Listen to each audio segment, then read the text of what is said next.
قال يا إبليس ما لك ألا تكون مع الساجدين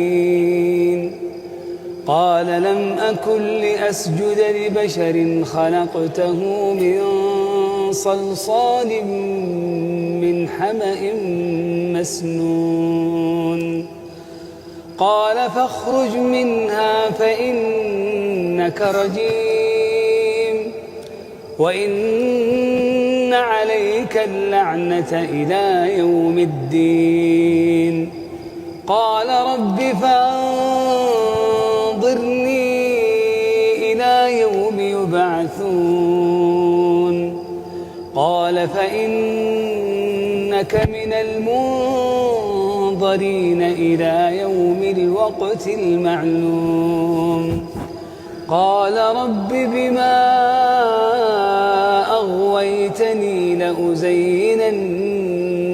لهم في الأرض قال رب بما أغويتني لأزينن لهم في الأرض ولأغوينهم أجمعين إلا عبادك منهم المخلصين